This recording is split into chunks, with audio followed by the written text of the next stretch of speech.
আজকে আমি তৈরি করেছি মজাদার পাটিসাপটা পিঠা। এই পিঠাটি শীতকালের একটি অন্যতম পিঠা। আর এই পিঠাটি তো এক এক অঞ্চলে এক একভাবে করে থাকে। আমি আমার মতো করে আজকে তৈরি করলাম। আর আমার পিঠাটা হচ্ছে উপরের পিঠাটা সাদা আর ভিতরে পুরটা হচ্ছে খেজুরি গুড় আর দুধ দিয়ে তৈরি করা। আর আমি আমার মতো করে পিঠাটি তৈরি করেছি। আমার রেসিপিটি যদি ভালো লেগে থাকে, দেখে ভালো লেগে থাকে, আমার রেসিপিটি ফলো করে আপনারা বানিয়ে খেয়ে দেখতে পারেন। আমি বিশ্বাস করি যে হতাশ হবেন না। তো চলুন দেখে নেওয়া যাক আমি পিঠাটা কীভাবে তৈরি করলাম, এর পুরো প্রণালীটি। প্রথমে আমি একটি বাটি নিয়ে নিলাম। তো নিয়ে নিলাম 1 কাপ পরিমাণে।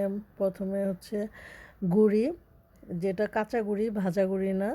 এখানে আরেক কাপ গুড়ি দিয়ে দিলাম। আর আপনারা যে কাপ দিয়ে মাপবেন ওই কাপ দিয়ে সব কিছু করবেন। আর দিয়ে দিলাম 1 কাপ ময়দা। আমি 2 কাপ গুঁড়ি দিয়েছি, 1 কাপ ময়দা দিয়েছি। দিয়ে দিলাম 1 টেবিল চামচ গুঁড়ো দুধ। আর দিয়ে দিলাম 1.5 টেবিল চামচ চিনি। আর সাথে দিয়ে দিব 1 চা চামচ লবণ। লবণটা লাগলে পরে আপনারা আবার দিতে পারেন, টেস্ট করে আপনারা দেখে নেবেন। দিয়ে দিলাম 1 কাপ পরিমাণ পানি। এখন 1 কাপ দিয়েছি, আমি আরেক কাপ দিব। আরেক কাপ দিব না, আর হাফ কাপ দিব। 2 কাপই নিয়েছি, হাফ কাপ দিয়ে গোলাটা গুলবো। যখন যদি লাগে দেন হচ্ছে আমি পরে অ্যাড করে নিব। সেই জন্য হচ্ছে আপনারা অল্প অল্প করে পানি দিয়ে আগে ব্যাটারটা তৈরি করে নেবেন, একবারে ফুল দিয়ে দিবেন না। আমার মনে হচ্ছে পানিটুকু লাগবে, আমি দিয়ে দিলাম পানিটুকু। এখন আমি এটাকে ভালো করে মিশিয়ে নিব। তাহলে নিশ্চয়ই আপনারা বুঝেছেন। 2 কাপ চালের গুঁড়া, কাঁচা গুঁড়া, তারপর 1 কাপ ময়দা দিয়ে 2 কাপ পানি দিয়ে আমি মিশ্রণটাকে গুলে নিচ্ছি। আর যেহেতু এখানে ময়দা দেওয়া হচ্ছে, সেজন্য একটু দানা দানা ভাব থাকতেছে। আমি দানা দানা লাম্পসগুলোকে আমি মিশিয়ে নিব। একটি সুন্দর ক্রিস্টাল ক্লিয়ার একটা ব্যাটার তৈরি করে নিলাম। এই যে দেখেন। আর ব্যাটারটা কীরকম ঘনত্ব হবে নিশ্চয়ই দেখে বুঝে নিয়েছেন। এরকম ঘনত্ব আপনারা ব্যাটারটাকে রাখবেন। তো আমি ব্যাটারটাকে এক সাইডে রেখে দিচ্ছি।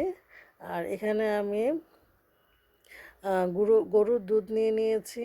আমি 3 লিটার দুধকে আমি 1.5 লিটার দুধ বানিয়ে ঠান্ডা করে এই বোতলটাতে ভরে রেখেছিলাম। যেহেতু আমাদের এখানে ঢাকাতে গ্যাসের সমস্যা, তো একবারে সব কিছু করা যায় না। তো সেই জন্য আমি আগে দুধটাকে জাল করে রেখে দিয়েছিলাম। তো এখানে আমি পুরের মধ্যে দুধের মধ্যে দেওয়ার জন্য আমি একটি ছোট্ট ক্রিম তৈরি করে নিব। এখানে দিয়ে দিলাম 1 টেবিল চামচ গুঁড়ো দুধ। আর দিয়ে দিলাম 1 টেবিল চামচ গুঁড়ি। গুঁড়ি বলতে পোলাওর চালের গুঁড়া আর কি। আপনারা যে চালটা দিয়ে পোলাও তৈরি করেন ওই চালটাকে ভিজিয়ে রেখে ব্লেন্ডার করে সেখান থেকে 1 টেবিল চামচ দিবেন। আর এখন একটু পানি দিয়ে এটাকে একটা লেয়ার তৈরি করে নিব। এটা আমি অ্যাড করব দুধের মধ্যে।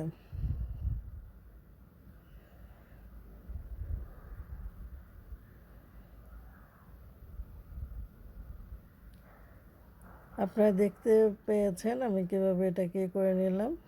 এরকমভাবে আপনারা করে নেবেন। আর আপনারা যদি মনে করেন যে গরুর দুধ আপনাদের অ্যাভেলেবেল না থাকে, আপনারা ফুল ক্রিম পাউডার মিল্কটাকেও ইউজ করতে পারেন পানি দিয়ে। তো আমার যেহেতু গরুর দুধ অ্যাভেলেবেল ছিল সেজন্য আমি গরুর দুধটা ইউজ করেছি। আর এখানে দিয়ে দিলাম নারিকেল খেজুরের গুড় দিয়ে আমি আগে একটু জাল করে রেখেছিলাম, সেটাকে আমি দিয়ে দিচ্ছি। আর দিয়ে দিলাম হচ্ছে খেজুরের গুড়। তো এই দুইটা আমি একসাথে দিয়ে দিলাম। আমার এখানে যেহেতু গরুর দুধটা অনেক ঘন করা, আগেই ঘন করে রেখেছিলাম।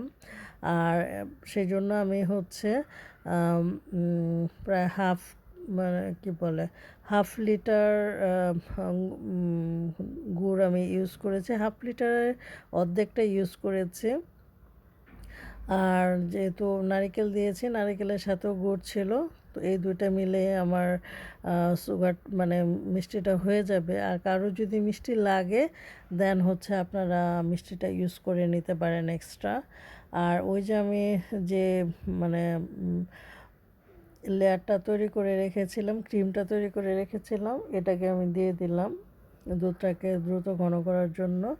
অনেকে মানে কর্নফ্লাওয়ার দিয়ে থাকেন, সেটা আপনাদের ইচ্ছা। আমি এখানে পোলাও চালের গুঁড়াটা দিয়েছি। আর যেহেতু আমি এখানে নারিকেলটা বললামই যে একটু মানে ইয়ে করে নিয়েছিলাম, খেজুরের গুড় দিয়ে আগে থেকে জাল করে রেখে দিয়েছিলাম, সেজন্য একটু দলা পেকেছিল। এই যে আমার এখন দুধটা ঘন হয়ে আসতেছে, যেহেতু পোলাও চালের গুঁড়ি দিয়েছিলাম। আর নারিকেলটা একটু সময় লাগবে, তো আমি অনবরত নাড়তে থাকি। আর আমি এখন একটু মানে মিষ্টি দিয়ে দিলাম, সরি লবণ দিয়ে দিলাম। যেহেতু মিষ্টির মধ্যে অনেকে লবণ দেয় না, তো আমার আবার একটু লবণ ভালো লাগে, সেজন্য আমি লবণ দিয়ে নিলাম। আর আপনাদের যদি লবণ ভালো না লাগে কারোর, আপনারা লবণ নাও দিতে পারেন। তো এখন এটাকে দেখেন, এটা কীভাবে ঘন হয়ে এসেছে। আমি এটাকে আরও ঘন করব, যেহেতু এটা পিঠার পুরের মধ্যে যাবে। অনেকে হচ্ছে মানে কোনো গুঁড়াই দেয় না, দুধটাকে মানে ঘন করে নেয়। তো আমি শুধু দুধটা দিয়ে আরেকবার করব। আর এটা আমি পোলাও চালের গুঁড়ি দিয়ে করলাম, এটাও অনেক মজাদার খেতে। আর যেহেতু আমি নারিকেল দিয়েছি, সেজন্য হচ্ছে আমি এখানে একটু পোলাও চালের গুঁড়ি দিয়েছি। যদি আমি নারিকেল না দিতাম তাহলে হয়তো ওইভাবে আমি তৈরি করতাম। তো এটাকে আমি আরেকটু ঘন করে নিব। আর এটা ঠান্ডা হলে আরও ঘন হয়ে যাবে। আর আমাদের ঢাকাতে তো গ্যাস থাকে না রেগুলার, তো পিঠা বানানো একটু টাফ হয়ে যায়। আমি কিন্তু গভীর রাতে এই পিঠাটা বানিয়েছি। তো আমার অলরেডি ডান হয়ে গিয়েছে মানে তৈরি করাটা। তো আমি এখন নামিয়ে নিলাম।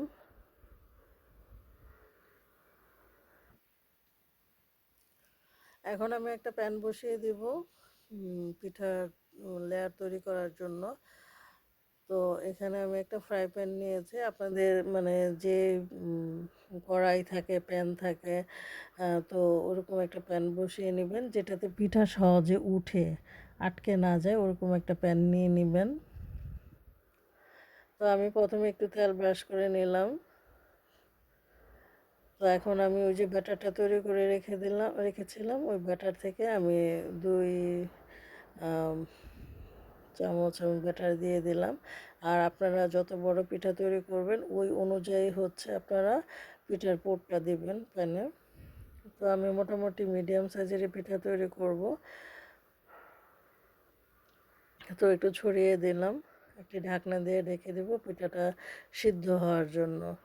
আর পিঠাটা মানে আপনি দেখলেই বুঝবেন, কাঁচা অবস্থায় যেটা থাকে আর সিদ্ধ হয়ে গেলে একটু কালারটা চেঞ্জ হয়ে যায়, যে দেখেন একটু কালারটা চেঞ্জ হয়ে গিয়েছে, আপনারা দেখলেই বুঝবেন এটা। তো এখন আমি পুরগুলো দিয়ে দিব। পুরটাকে দেখতে মনে হচ্ছে নরম, মানে কি বলে পাতলা, আসলে পাতলা না, মোটামুটি মানে পিঠার জন্য উপযোগী আছে। আর আমি যেহেতু ইনস্ট্যান্ট তৈরি করে ইনস্ট্যান্টই বানাচ্ছি, মানে সময় নাই, যেহেতু আমি অলরেডি রাত 2টা বাজে আমি পিঠাটা তৈরি করতেছি, কারণ বললামই আমাদের এরিয়াতে গ্যাস থাকে না। তো রাত 2টার সময় পিঠাটা তৈরি করতেছে। এই যে আমার একটা পিঠা রেডি। তো আমি আরেকটা পিঠা আপনাদেরকে দেখিয়ে দিই।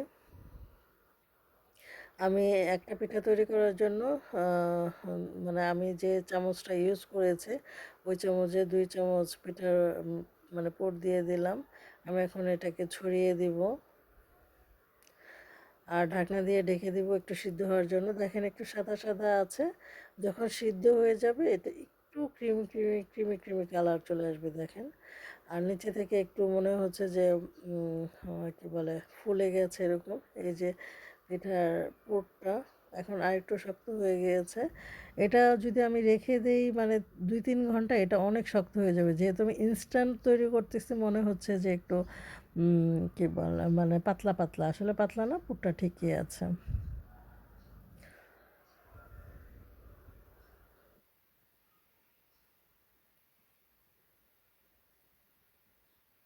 তো আপনারা দেখতে পাচ্ছেন যে পিঠাগুলো আমি যদিও এত এক্সপার্ট না, আহ, মানে আমার মার মতো এত এক্সপার্ট না, বাট মানে আমি নিজে খাওয়ার জন্য তৈরি করতে পারি।